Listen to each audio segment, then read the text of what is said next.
Automated vehicle inspection systems are a drive-through AI that essentially records the condition of a vehicle without the use of a technician or a service advisor, essentially giving a report to the customer about the condition of the vehicle, everything from brakes, tires, fluid leaks, suspension issues, safety issues, all without the use of any kind of human. So they're saying that that's better than the traditional method of doing a multi-point inspection and service advisor. So can't wait to hear what you think about that. We'll have to see. Like, I don't know, how do you measure brakes or check the condition of coolant or whatever? Like, how are you doing the color of brake fluid, I guess? How are you doing that through AI? Like, you can't even see like, a lot of cars now will tell you through the brake sensor, so maybe they're doing it that way, and they're not actually looking at the brakes, they're tapping into the OBD2 or something like that. I don't know. I'm kind of on board with this idea because I'm pretty worn out on people saying, how much am I going to get paid to check over that car? And I can't get my people to do inspections. That'll do it. I don't think it'll make sales go down because we're giving energy to the inspection and the process. So yeah, here's a whole company founded on the fact that looking over cars is important. Good job, UVI. All right, here's my favorite piece of news. There's been a recall, Chris. Tesla. My beloved Tesla. Have you taken yours in? No. I've never serviced that car. But you have a recall. Yeah, I'll get it done. Don't you eventually have to take it in? Eventually. Well, this might not apply to my car, but Tesla vehicles are being recalled over the fart noise. So... The fart horn? Yeah, so no longer will you be able to fart at people. That's funny. I thought that the fart was just ingenious in itself, but the fact that it's being recalled is...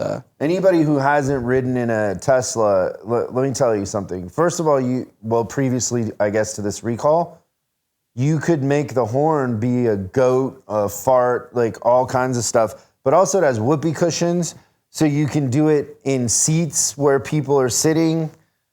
You can play music as your horn. You can play music through the speakers. I mean, they're using technology in a different way, but it's interesting that they're getting in trouble for that.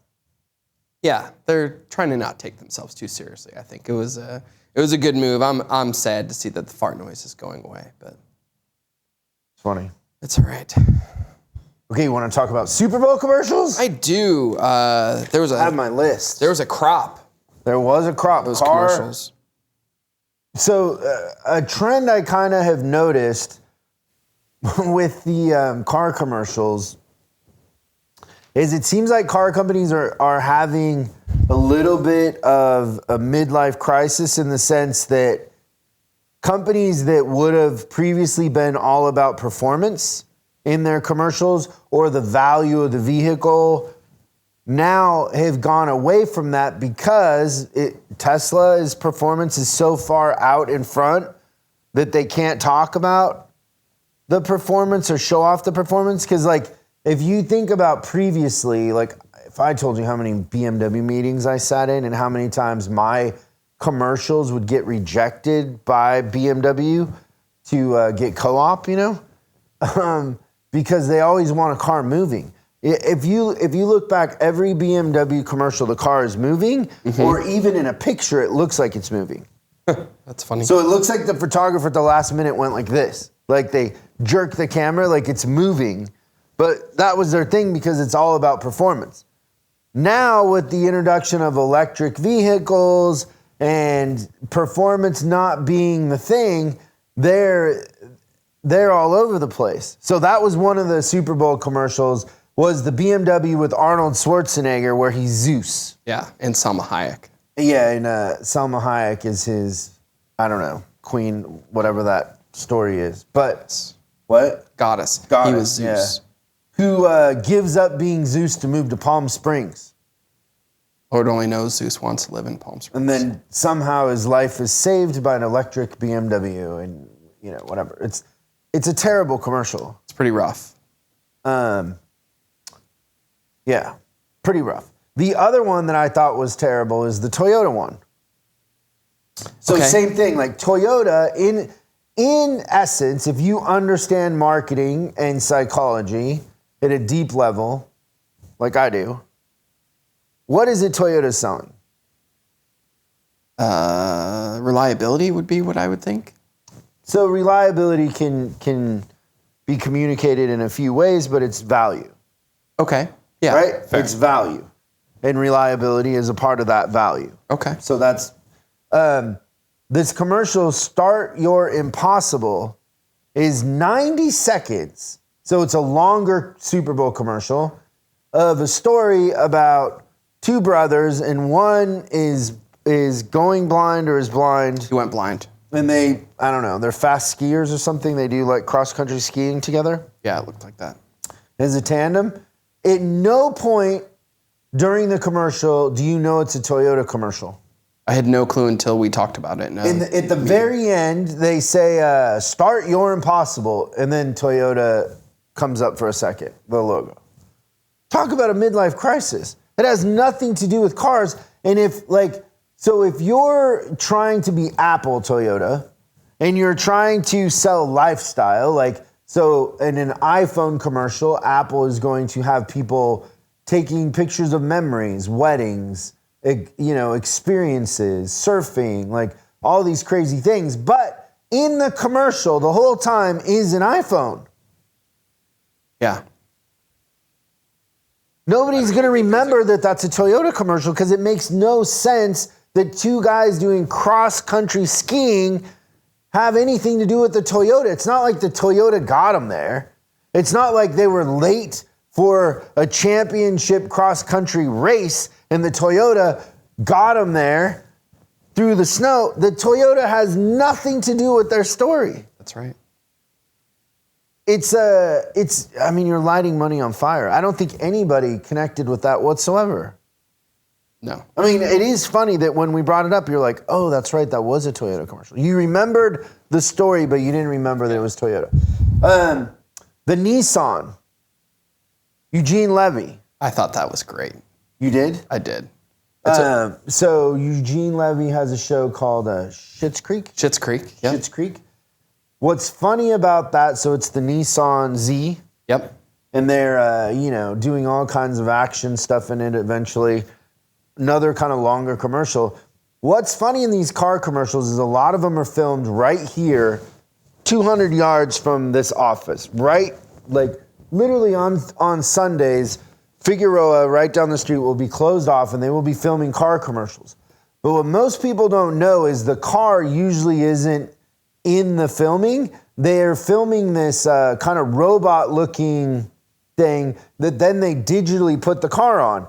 And one of the cuts in that Nissan commercial is a bridge that hasn't been here for 4 years, I think, that's torn down, the 4th Street Bridge that's in all kinds of commercials and TV shows and movies. It's a famous LA landmark that is filmed on.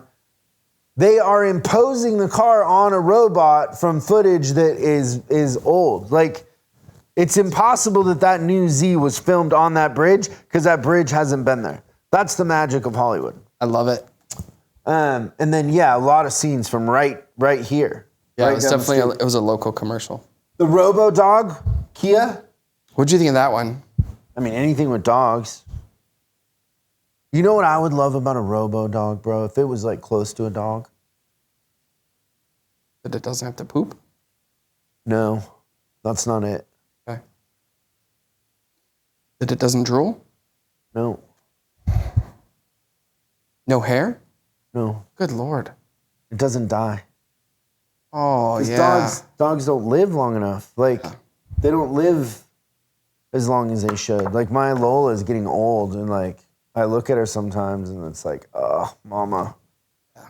It makes me so sad. I think that when I get every time you get a dog and then you lose a dog, you're I'm never getting a dog again. Yeah, you need a break for sure. You get a dog because, you got to have a dog, but... Yeah, the Robo Dog would be around. You would just update the software. You could get new armor, whatever. Yeah, It'd new be armor, around forever. Color it. But that was one of many electric car commercials. Yeah. That's what I wrote down there. But the Robo-Dog, in a sense, the car was in the commercial. Like, I thought that was it's interesting to me that Kia seems to be advancing pretty fast. They seem to be gaining market share, and their marketing kind of has like a confidence about it, where it's like, hey, we got design, we got value. You know, they're hitting all the spots, right? Yeah. Where it seems like Toyota is they're searching for something in a sense. Do you get that vibe? Maybe a little bit definitely from the Super Bowl commercials, but just in general, I think Kia is on the design come up. Yeah. They changed their logo. There's a lot of things I think they've done. That new electric vehicle definitely looks more modern and has that edginess to it that Toyota doesn't have right now. But the best Super Bowl commercial by far, and it's funny that it was lost on a lot of the younger kids here. They didn't understand it, was the Sopranos Chevy Silverado commercial. When I saw that commercial, I was like, oh, this is next level. Like, that is genius. Because it makes you think like, hey, the Sopranos might be coming back. Because they took the intro, if you didn't see it, they took the intro of the Sopranos that where they're going through the Jersey Turnpike, and it's like, woke up this morning, got myself a gun. But it's not Tony driving, it's Meadow, his daughter. Who's much better looking than Tony. Oh, yeah. And so, like, you think, like, if you brought back the Sopranos, that would be a genius storyline that she was now the boss. Yeah. Like, she was having people, knocked off and whatever. And then at the end, she plugs in the truck and then hugs her brother from the show. And, like, you could see a storyline where he's, like, number 2 and she's the one running the family. Yep. How great would that be? So cool. I will agree with you, though. I was so amazed that, like, I thought everybody knew who the Sopranos were. And, like, it made my blood pressure went up a little bit, and I was like, oh yeah, and your head starts to bob. That'd be a cool reunion show. That'd be fun. Okay, that's it for the news. Thanks so much for watching this clip of Service Driving Revolution. We're uploading new stuff every day, so make sure you subscribe and click the bell icon so you don't miss out. If you have a question you'd like us to answer on the show, call 8333-ASK-SDR and we'll answer your question on the show. That's 8333-ASK-SDR.